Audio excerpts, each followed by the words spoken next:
mesdames et messieurs, j'espère que vous allez bien. Aujourd'hui, j'ai une bonne nouvelle à vous partager. Et la bonne nouvelle, c'est que Dieu vous aime. Dieu veut vous pardonner de vos péchés. Dieu veut vous donner la vie éternelle. Mais le problème, c'est quoi? C'est qu'on a tous péché contre Dieu. Tous ont péché et on est privés de la gloire de Dieu. C'est pour ça qu'on a été séparés de Dieu.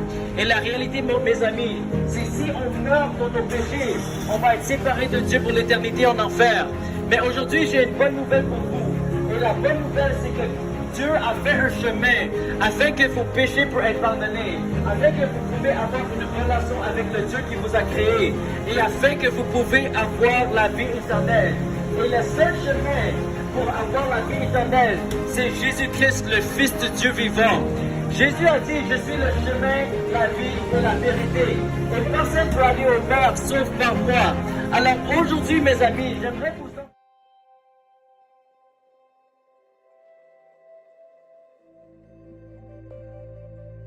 Bonjour tout le monde, ça va bien? Cette semaine, on a vraiment un spécial sur la route, croître en lui sur la route.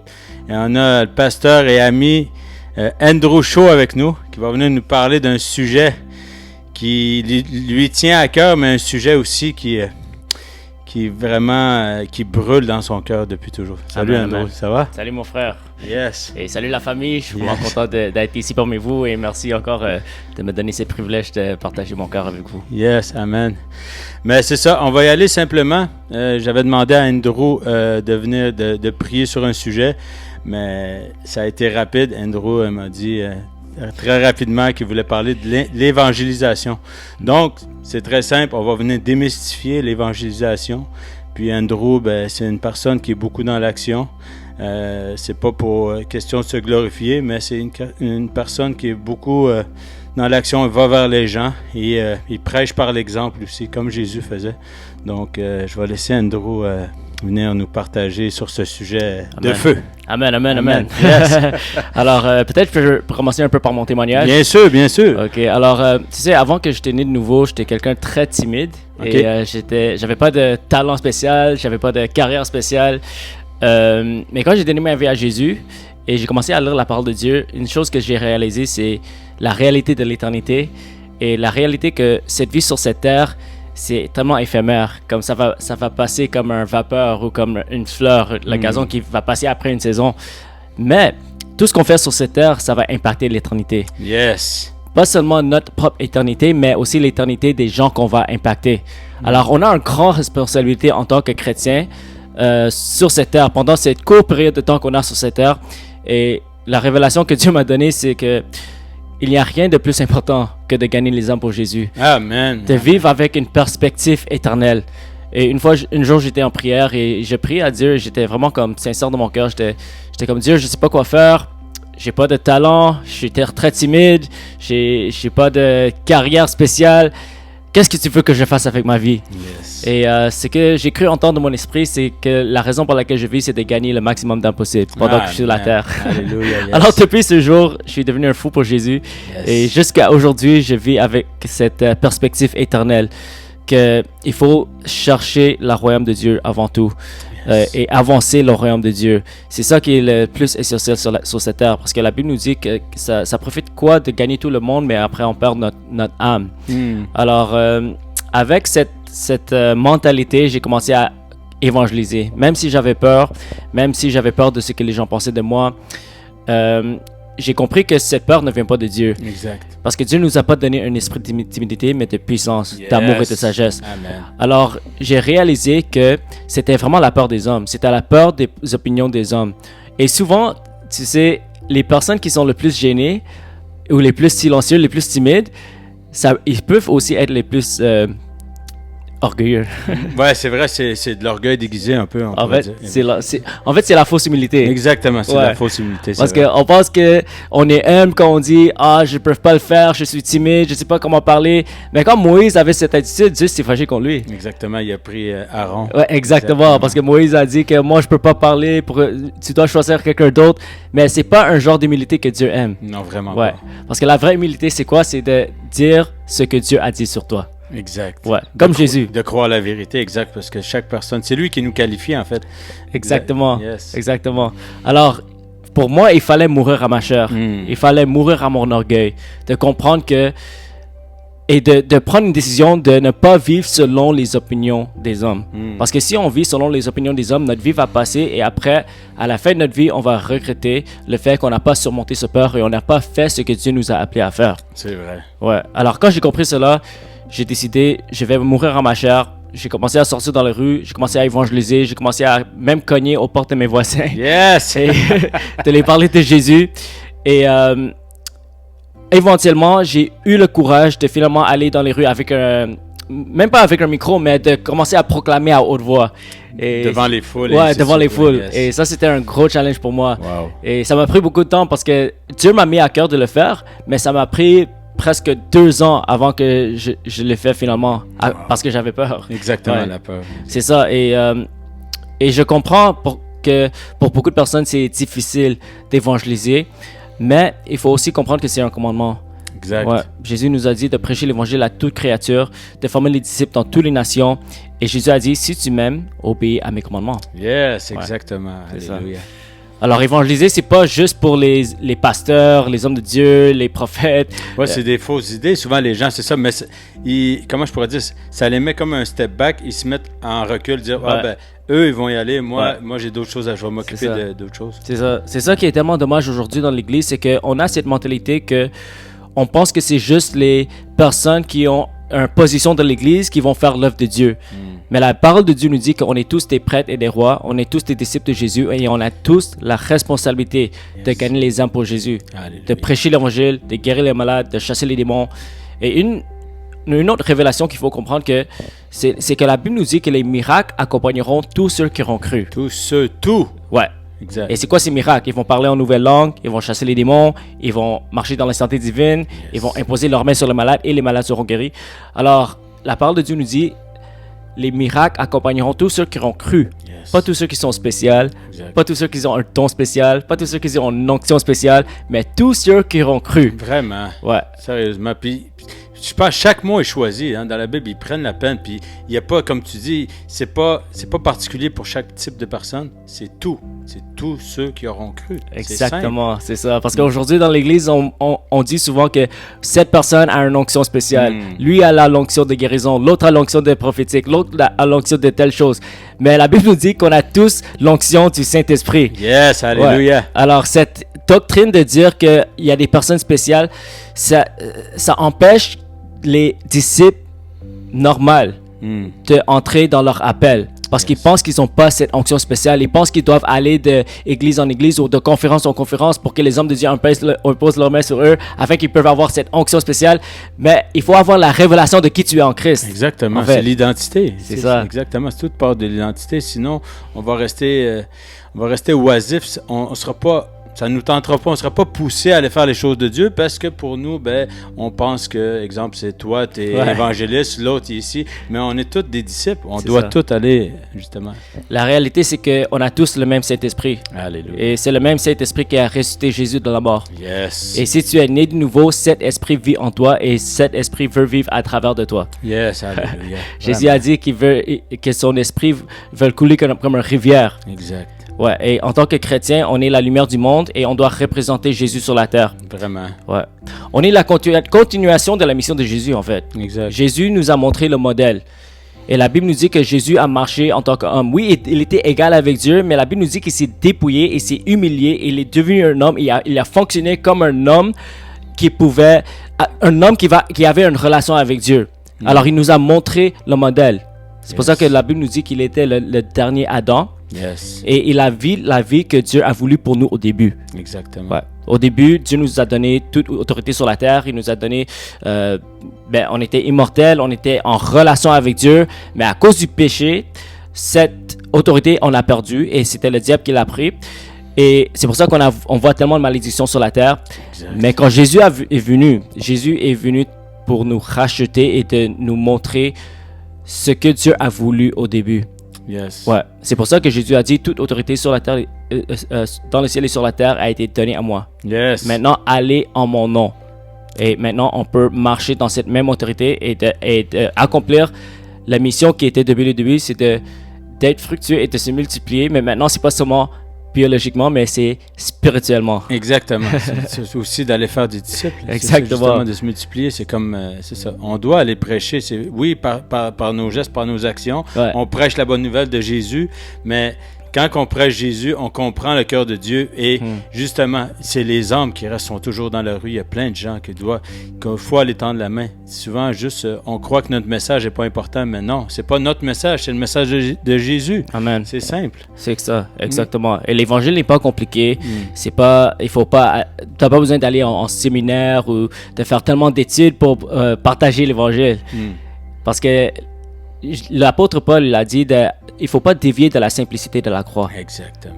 Et l'évangile, ça doit être communiqué très simplement aussi simplement que même un enfant de 6 ans peut le comprendre. C'est exactement ça. C'est tout simplement que Dieu nous aime et qu'on a été séparés de Dieu à cause de nos péchés, mais Dieu a envoyé Jésus pour mourir pour nos péchés et il a été resté de la mort. Maintenant, tout ce que tu as à faire, si tu te répands, c'est-à-dire tu demandes Dieu pardon, tu te détournes de tes péchés, tu te fais baptiser dans l'eau et tu te reçois le Saint-Esprit. Alléluia. C'est aussi simple que ça. Yes. Puis c'est accessible, c'est pour tout le monde. C'est pas certains... tu sais, souvent, on essaie de diviser les gens aujourd'hui. Dans le monde d'aujourd'hui, tout est divisé. Ils veulent diviser pour mieux régner. On n'embarquera pas dans ce sujet, mais c'est pour tous et c'est gratuit. Et c'est même pour toi à la maison qui se pose peut-être des questions si tu veux donner ta vie à Jésus. C'est tellement simple. Quand on comprend c'est quoi l'Évangile. L'Évangile, c'est la bonne nouvelle. La bonne nouvelle, c'est que Jésus est mort pour toi. Amen. Tu es important. Amen. Amen. C'est pas une question de religion, c'est pas d'aller à l'église. Souvent, quand je pose la question, est-ce que t'es né de nouveau, les gens disent que oui, j'ai été baptisé en tant qu'enfant, j'ai fait la communion, j'ai fait le catéchisme, mais ça n'a rien à voir avec ça. C'est tout simplement, tu prends ta propre décision de suivre Jésus, de reconnaître d'abord que tu as péché contre Dieu, lui demander pardon et de prendre une ferme décision de te détourner de tes péchés et de suivre Jésus-Christ avec tout ton cœur.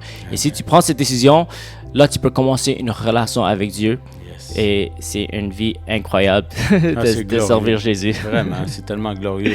Puis on est béni juste de rencontrer des gens tous les jours, des personnes, voir les yeux de passer de l'ombre à la lumière, des gens qui sont guéris, des gens qui sont sauvés. Ça nous pousse davantage. Ouais. Après ça fait juste continuer. Ouais. C'est tellement bon. Hein? Ouais, c'est comme la parole de Dieu devient vivant. Yes. Et c'est pas on peut même pas mettre un prix sur ça. Comme quelqu'un qui est délivré de la drogue, quelqu'un un prostitué qui devient une femme sainte, un enfant de Dieu, c'est tellement beau à voir et c'est seulement l'Évangile qui peut faire les choses comme ça, qui peut transformer les vies. Tu sais, souvent les choses, ils peuvent être transformées, mais ça ne dure pas. L'Évangile, quand Jésus transforme un cœur, quand il change une vie, c'est pour la vie, c'est pour l'éternité, c'est pas temporaire. Ouais, c'est ça. Exactement ça. Ouais, parce que par nos propres forces, on peut pas le faire. On est tous des pécheurs, on est esclaves du péché, mais c'est seulement Jésus qui peut nous sauver de nos péchés. Amen. Et c'est ça la différence entre la religion et Jésus. La religion te dit que tu dois faire plein de choses, tu dois aller à l'église, à la mosquée, synagogue, faire des bonnes œuvres et si tu es assez bon, tu vas aller au paradis. Mais l'évangile, c'est que c'est Dieu qui a envoyé son fils Jésus pour nous sauver de nos péchés. Yes. C'est pas ça que la Bible nous dit qu'il n'y a aucun autre nom par lequel nous pouvons être sauvés sauf le nom de Jésus-Christ. Amen. Alléluia. Yes. Mais si tu veux, mon frère, c'est simple. On va pas poursuivre, on va pas s'éterniser. Mais j'aimerais ça que tu pries pour une personne. Souvent, il y a des gens qui sont indécis, qui ont reçu un message peut-être trop compliqué de l'Évangile, mais j'aimerais ça que tu pries peut-être une personne qui est à la maison, peut-être 10, on va déclarer comme je dis souvent, mais une personne peut-être qui a vraiment besoin d'entendre un message puissant que vraiment, Seigneur, je vais demander à Andrew si tu veux prier pour lui, s'il vous plaît. Amen, amen. Je vais prier pour toi, mon frère, ma soeur. Peut-être que Dieu est déjà en train de travailler dans ton cœur et tu n'as pas encore pris cette pas de vraiment prendre cette décision. Et c'est important quand tu donnes ta vie à Jésus, tu le fais à 100%. C'est pas juste, tu peux pas le faire à 50%. Dieu veut tout ton cœur. Et aujourd'hui est le jour que tu dois prendre cette décision. Aujourd'hui est le jour du salut.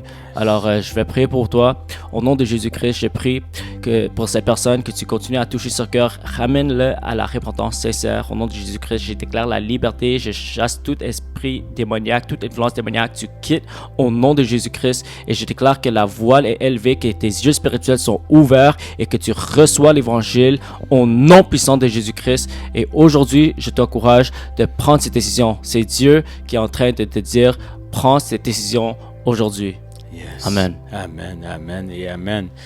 On peut y aller une petite parenthèse rapidement. Juste, tu voulais faire ton témoignage rapidement. Si tu veux, on pourrait terminer avec la série sur le Sunday. On va entendre un petit peu le partage de Andrew. Comment que le Seigneur l'a touché puissamment. Amen. J'ai déjà commencé un peu mon témoignage, mais juste pour partager rapidement. Moi, je suis né ici à Montréal. Mes parents sont coréens, mais je suis né à Montréal. Et à l'âge de 3 ans, il y a un événement qui m'a beaucoup impacté. Et en fait, mon père a été assassiné pendant qu'il travaillait dans un magasin. Et il y a des voleurs qui sont venus et il a résisté. Et malheureusement, on l'a tiré dessus. Alors, ma mère m'a élevé, moi et mon frère seul. Et c'était très difficile pour elle. Parce qu'aussi, on n'était pas dans un très bon quartier. Et le fait que mon père a été tué, ça m'a rempli avec beaucoup de haine, beaucoup de colère. Et aussi, j'étais très facilement influencé. Et les personnes qui m'ont influencé, c'était pas les bonnes personnes. C'était des drogués, les personnes qui vendaient la drogue, les criminels. Alors, j'ai très rapidement entré dans ce style de vie. J'ai commencé à fumer la drogue à 11 ans. Je suis devenu très violent. J'ai commencé à faire des crimes. J'ai été arrêté par la police plusieurs fois. Et ma mère a beaucoup souffert. Mais elle était une femme qui prie. Yes. Ouais. Alors, quand j'étais très jeune, elle m'envoyait à l'église. Même si je le détestais, elle me forçait d'aller. Et alors, si tu es un parent, je t'encourage de persévérer. Ouais, yes. Persévérer. Peut-être, sûrement, il y a quelqu'un... parce que souvent, je rencontre des parents qui sont en train de souffrir à cause de leur enfant et ils sentent qu'il n'y a plus d'espoir. Mais Dieu est fidèle. Alors, continue à prier, continue à encourager. Et je me souviens, ma mère, elle me forçait à aller à l'église quand j'étais jeune.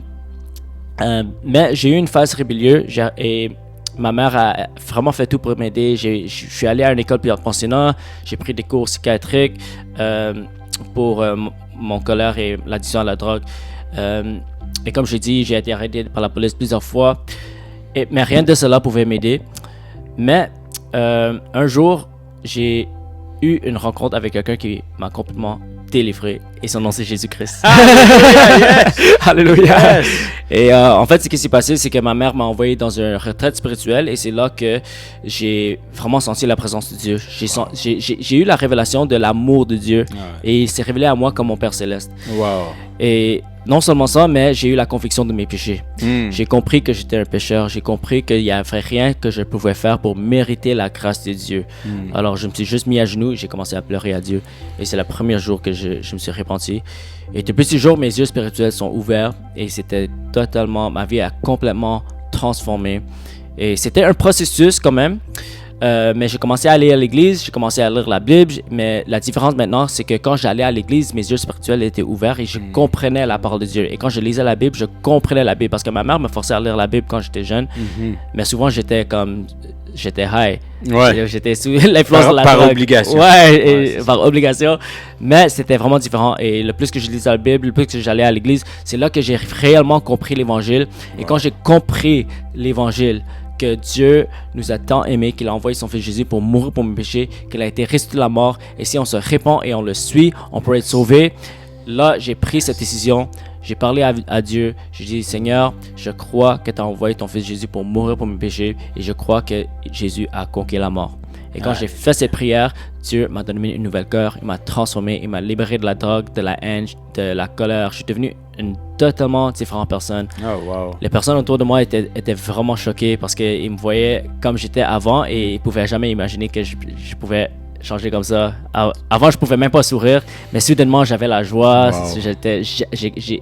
Dieu m'a donné l'habilité d'aimer les gens et de même pardonner les personnes qui ont tué mon père. Et juste récemment, on est retourné dans ces quartiers-là et j'ai eu la grâce de témoigner dans une centre communautaire là-bas et d'aider les familles là-bas avec la nourriture et d'évangéliser ce quartier-là. Alors, toutes choses concourent au bien de ceux qui aiment Dieu et qui sont Exactement. appelés. Wow. Alléluia! Oh wow, c'est tellement un beau témoignage, Ouais. sérieusement, Andrew. Tu sais, Ouais. Je vois juste de t'entendre, je l'avais déjà entendu, mais juste de l'entendre, Ouais. c'est tellement un message d'encouragement. Tu sais, Amen. tu l'as dit souvent, on prie ou on y va par force, entre guillemets, où les gens peut-être, mais Dieu connaît toutes choses et c'est la fin. Donc, souvent le chemin qu'on emprunte, mais ça va nous amener à Jésus. Amen, amen, amen. Bon, ben, on vous remercie vraiment, puis merci sincèrement, Andrew, d'avoir pris le temps pour nous. Je sais que tu es très occupé, puis on va continuer de prier pour, justement, pour tous les projets que tu fais Amen. qui s'en viennent pour toi, puis on va continuer de prier pour ton église aussi, Amen. prier pour les gens de ton entourage. Amen. Puis on vous remercie à la maison d'être là aussi, d'être là avec votre fidélité, puis on vous souhaite une bonne semaine. Soyez bénis. Amen. Que Yes. Dieu vous bénisse. Yes.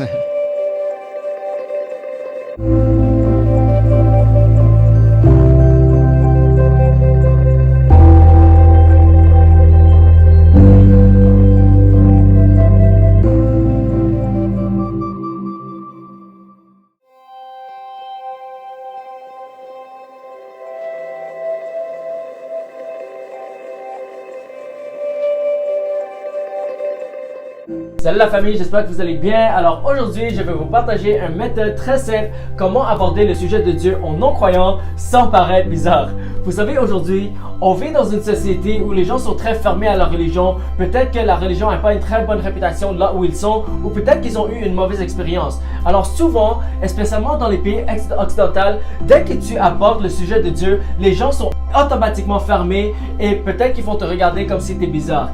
Mais aujourd'hui, je vais vous partager une méthode qui est très simple, qui va t'aider à aborder le sujet de Dieu sans que les gens te rejettent et sans que les gens te regardent comme si tu es bizarre. Cette méthode est composée de 4 étapes. Et si vous voulez avoir un visuel de cette méthode, il y a un graphique qui s'appelle le graphique de conversation spirituelle. Mais cette méthode-là est composée de 4 étapes. Alors, c'est quoi ces 4 étapes? La première étape pour aborder une conversation spirituelle, pour venir au sujet de Dieu.